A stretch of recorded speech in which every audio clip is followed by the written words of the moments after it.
This is a video about mirrors. So before we study mirrors, let's look at the types of optics or the areas of optics. First, there's geometric optics, where we study light as a ray. Physical optics, where we study light as a wave. Quantum optics, where we study light as a particle. Before we look into mirrors, let's check out the two types of images. So there can be real images, which are also called, which involve converging rays, where all light rays from the object actually go to the image.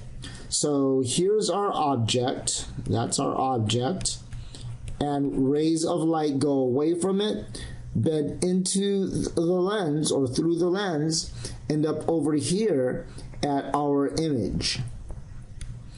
The same is true for this mirror setup below.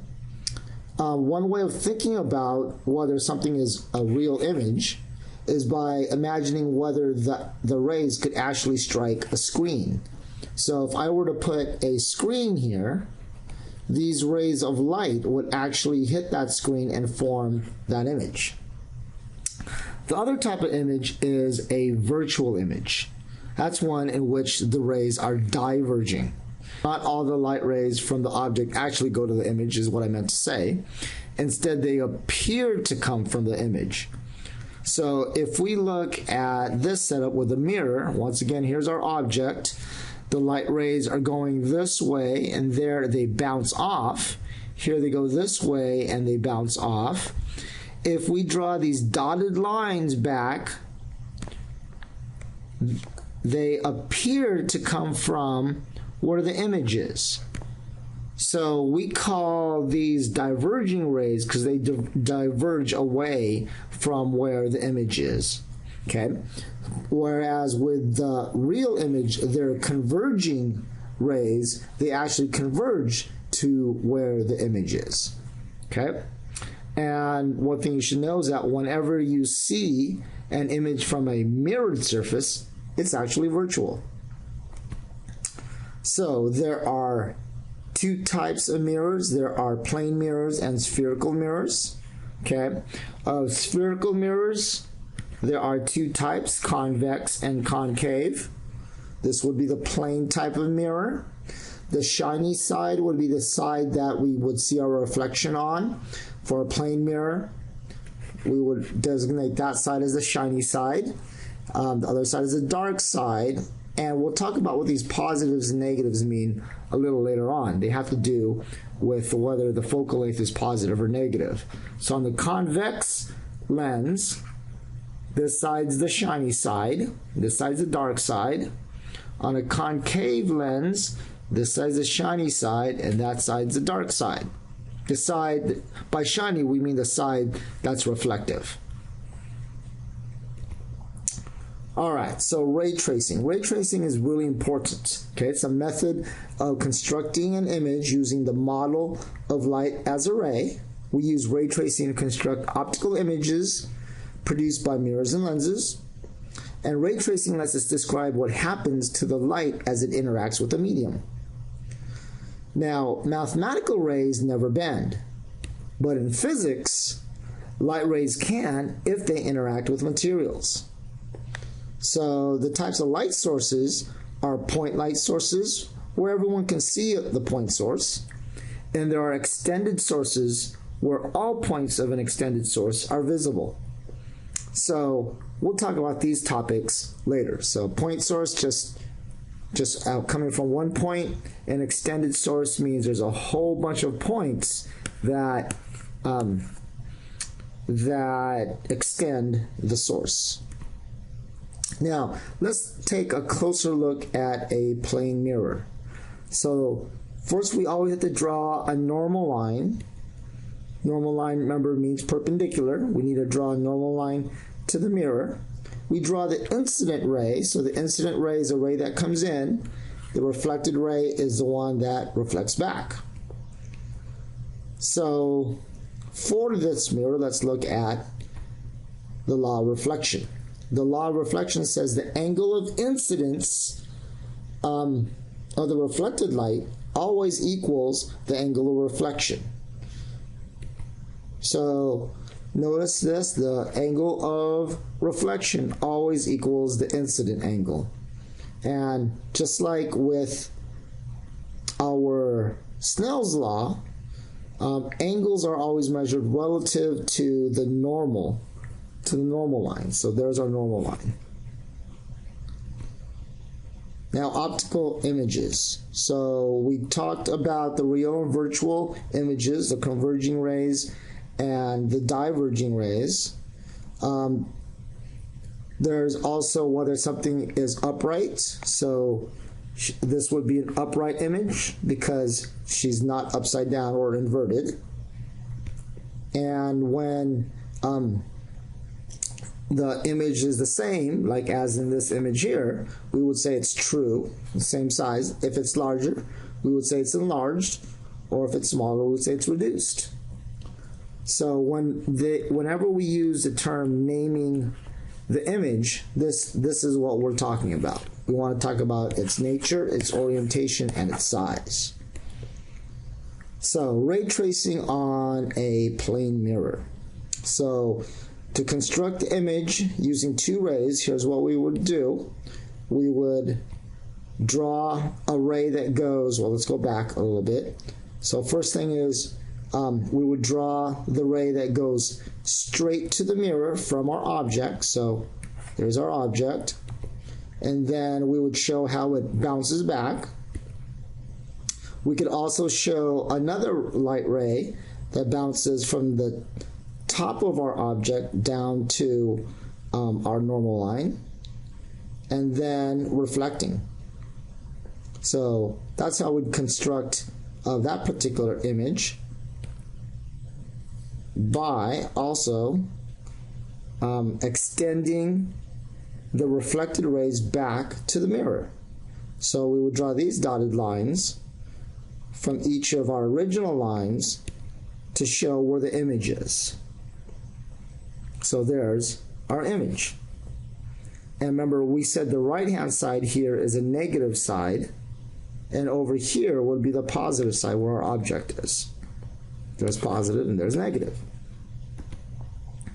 Okay, so if we name the image, we would say that it's virtual, it's upright, and it's a true size. All right, so it's a true size because it's the same as the object.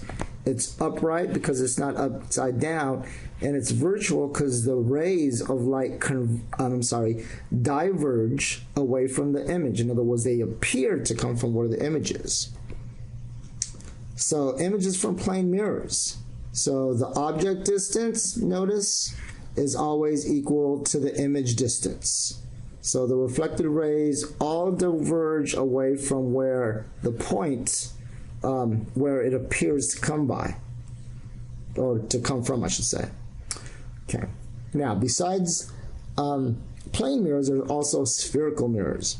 The two types are convex and concave, and it's telling us where the shiny side is, or the mirrored side.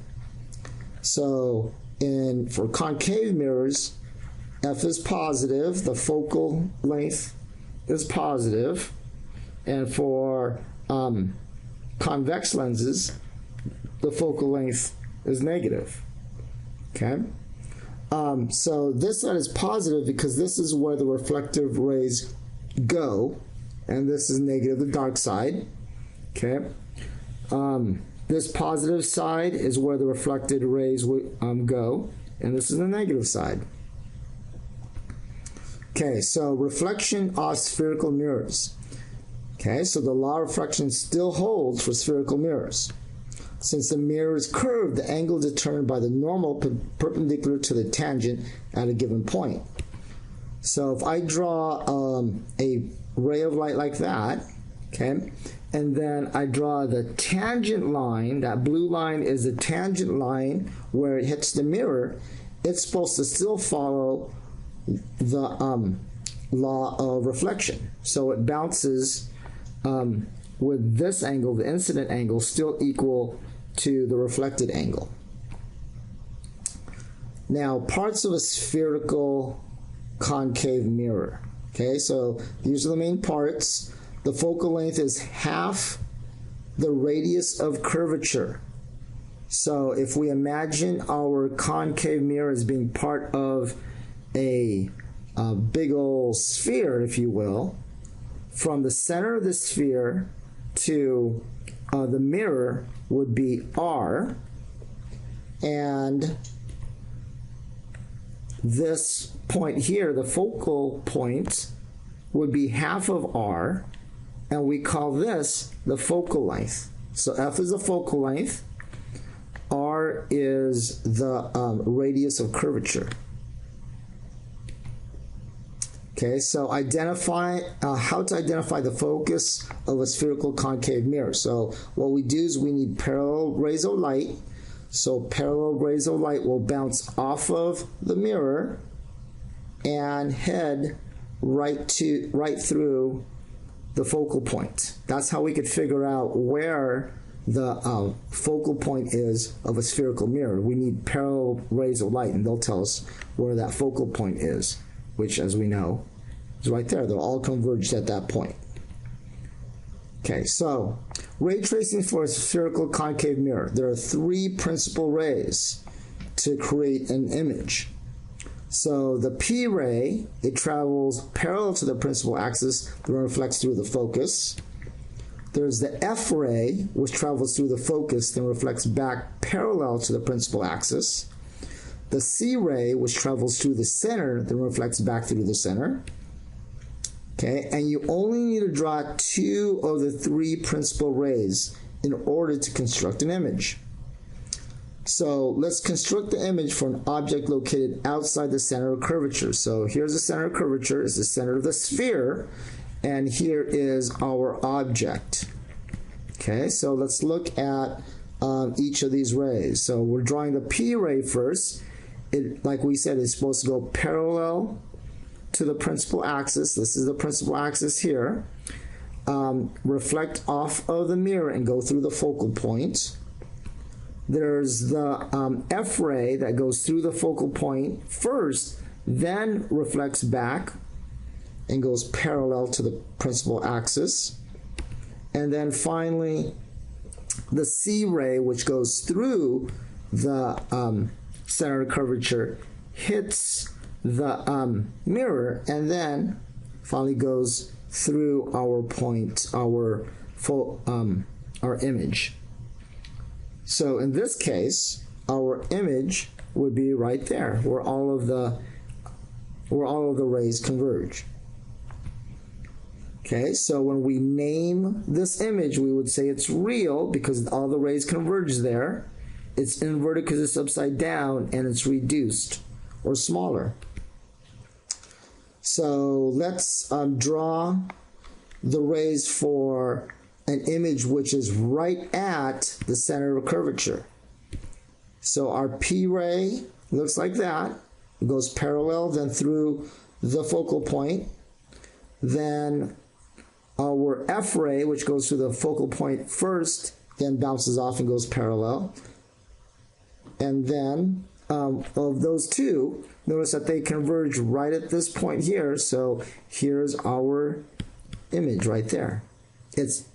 And notice, if we name it, it's real, it's inverted, and it's a true image, which means it's the same size. Then to draw what happens, or to draw the ray diagram when the object is between the center of curvature and the focal point, it would look like this. The first ray goes parallel to the principal axis, bounces off the mirror, goes through the focal point. Then the F line, or the F ray, goes through the focal point first and then goes parallel. And where that ray shows up, which would be somewhere outside of the focal point, will be right there, and we would say it's real, it's inverted, and it's enlarged. Notice it's larger our object is larger than the image. I'm sorry, this is the image. I misspoke there. This is the image, this is the object, and our image is, like we said, enlarged. Okay, now let's look at our ray diagram when the object is at the focal point.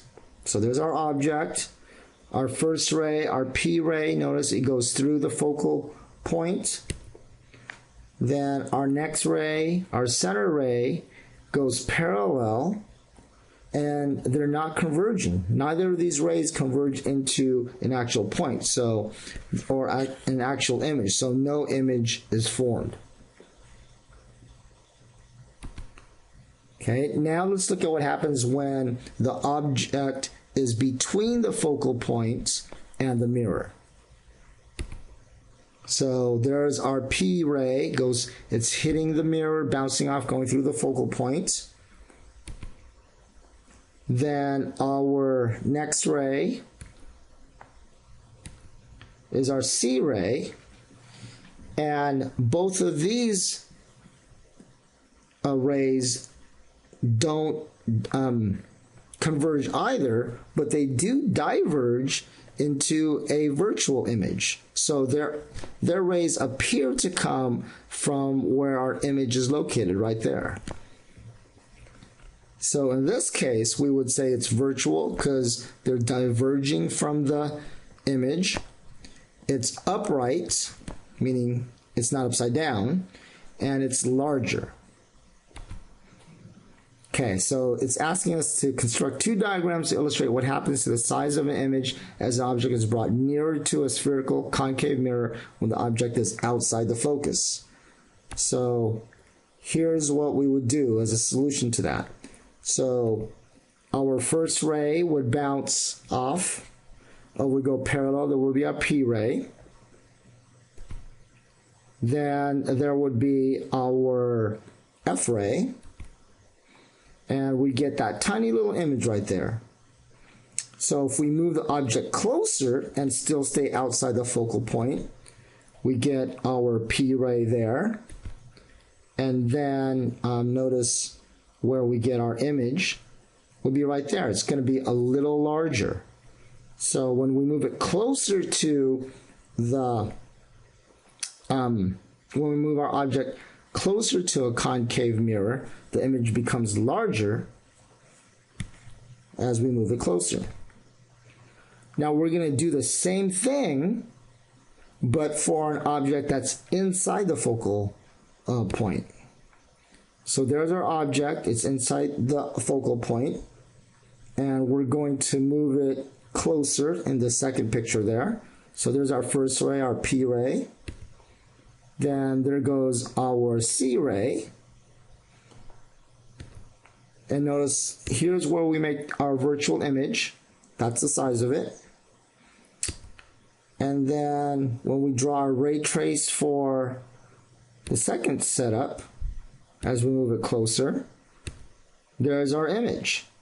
So when we're inside the focal point, bringing it closer makes an image that's actually smaller. And again, that's a virtual image. Okay, so please write down mirror equation number 1, also called the lens maker's equation. Okay, and also mirror equation number 2. This tells us the magnification. And here are the sign conventions that you really need to know. The focal length is positive for a concave mirror, negative for a convex. Magnification, when it's positive, it means you have an upright image. Negative is inverted. If the value for m is greater than 1, the absolute value, that means it's larger. When it's less than 1, it's smaller. And the image distance, if the image distance is positive, it's a real image. The negative image distance means that it's virtual. Okay, so this problem we'll do in class. We'll also do this problem in class. All right, now let's look at spherical convex mirrors. So we were looking at concave mirrors, now we're looking at spherical convex mirrors. So there are, these are the main parts of a spherical convex mirror.